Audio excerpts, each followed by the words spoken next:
વિષય સેવા અને કથા વાર્તાનો સમન્વય. આજનો દિવસ યુવકોનો દિવસ. યુવકોની ઉપર જોગી મહારાજની ખૂબ દ્રષ્ટિના આશીર્વાદ છે. એ આવી રીતે સત્સંગમાં પોતે નિયમ ધર્મ આજ્ઞા ઉપાસના પાડીને આવી રીતે સત્સંગમાં રુચિ વધે અને આવા પ્રોગ્રામ કરીને પણ બીજાને પ્રેરણાઓ આપે એવું કાર્ય એ ઇકો દ્વારા થાય છે.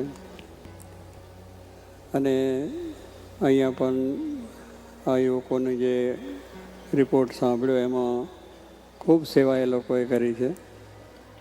પાર્કિંગમાં છે, રસોડામાં છે, પીરસવામાં છે, બીજી બધી સેવાઓ પણ રાત્રિ દિવસ પોતે કરી છે, મંદિરના કામમાં પણ.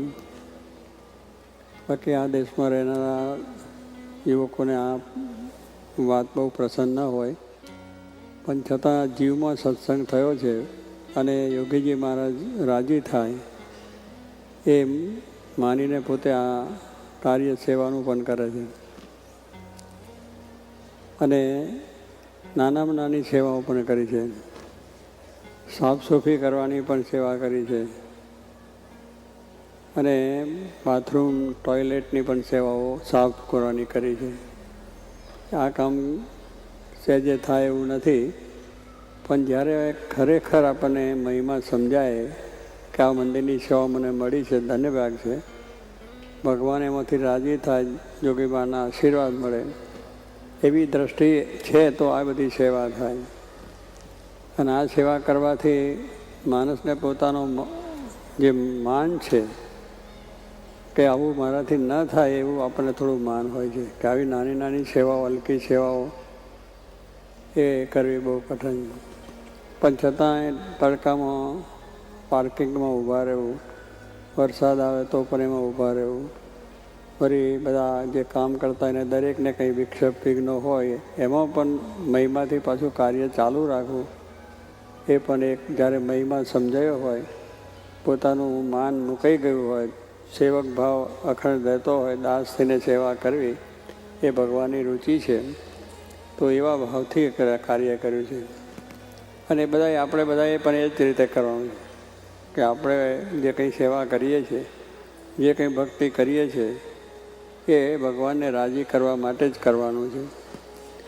એટલે ભગવાન રાજી થાય એમાં આપણને બધો જ આલોક પરલોકનો સુખ મળી જાય છે. અને એ હવે કાયમ ટકે આવ્યો નવો ભાવ, આવો નવો મહિમા, આવીને આવી ભક્તિ, આવીને આવી સેવા, એને માટે આ મંદિરની અંદરનું જે એમને કાર્ય થયું છે એનો મહિમા સમજીને કાયમ એવો ને એવો ભાવ રહે. એને માટે સત્સંગ છે, કથા વાર્તા છે, એ પણ અંગ જોઈએ. પાછું સેવાની સાથે કથા વાર્તાનું અંગ છે પણ બહુ મહત્ત્વની વસ્તુ. અને કથા વાર્તા જો આપણને હોય તો આપણને આ સેવાની અંદર વિક્ષેપ ના હોય કે તો આપણું મન પાછું ન પડે, અગર કોઈનો અભાવ અવગુણ પણ ના આવે. પણ કથા વાર્તાનો જોગ ન હોય તો કંઈ થાય નહીં. એવું તો માન આવી જાય, કોઈ કંઈ તો બોલી જાય, કોઈ થઈ જાય તો પછી અંદર અંદરના કંઈ કારણસર મંદિર મૂકી દે, સેવા પણ મૂકી દે અને બધું થઈ જાય. સેવા એ ઉત્તમ વસ્તુ છે અને એમાં થાયની પણ સાથે આ કથા વાર્તાનું પણ, એટલે યોગી મહારાજે એ પણ વાત કરી છે કે એવું કોઈ સેવા કરો છો પણ એની સાથે થોડુંક આ જ્ઞાન થાય, સમજણ થાય, એટલા માટે કથા વાર્તા પણ છે. એટલે રવિવારની સભાની અંદર જેમ વડીલોની સભા થઈને સત્સંગ થાય છે એમ યુવકોને પણ એમની સભાઓ હોય એમાં આ બધી વાતો થાય તો જ્ઞાનની દ્રઢતા થતી જાય અને એમાંથી ખૂબ સારું બળ મળે. ત્યાંનો સ્વામી કહે છે કથા વાર્તા તેના જીવમાં ન હોય એને વૃદ્ધિ ન થાય. વૃદ્ધિ એટલે સત્સંગની અંદર જે મહિમા, સેવા, ભક્તિ જે કંઈ મળે તે કરવાનું છે એ ન થાય, કથા મન પાછું પડી જાય. પણ સ્વામી કે જેનો કથા વાર્તાનું અંગ છે એનો સત્સંગમાં પાયો મજબૂત હોય છે. કારણ દરરોજ કથા વાર્તા સાંભળે એટલે થઈ જાય.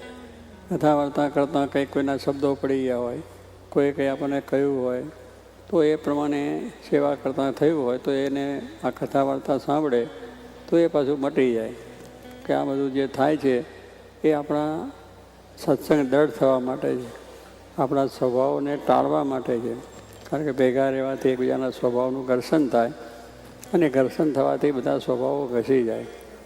એટલે કથા વાર્તાનું અંગ એટલા માટે મહારાજે કહ્યું છે અને જોગી મહારાજે પણ એટલા માટે રવિવારની સભા કરી છે કે સત્સંગ જો જેમ જેમ થશે, કથા વાર્તાનું અંગ વધશે, કથા વાર્તા સાંભળીશું તો આપણે આગળ વધી શકીએ. એ તો પાછું થઈ જાય.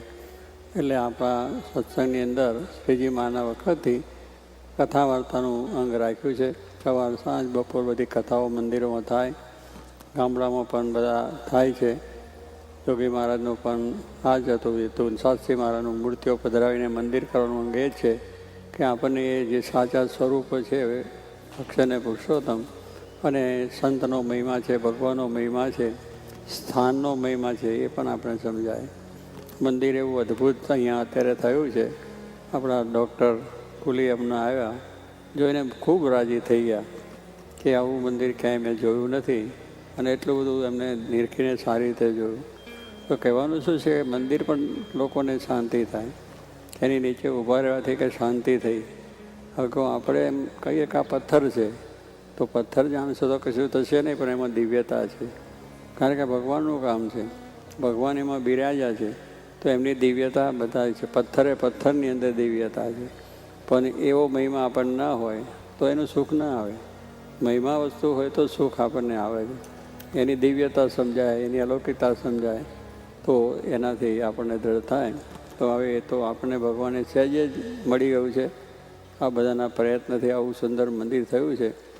તો આપણને પણ એવો અખંડ આનંદ આવવો જોઈએ કે આની અંદર મહારાજ સાક્ષાત બિરાજ્યા છે. અને આમ જેટલા આપણે દર્શન થાય એટલા અવશ્ય કરવા.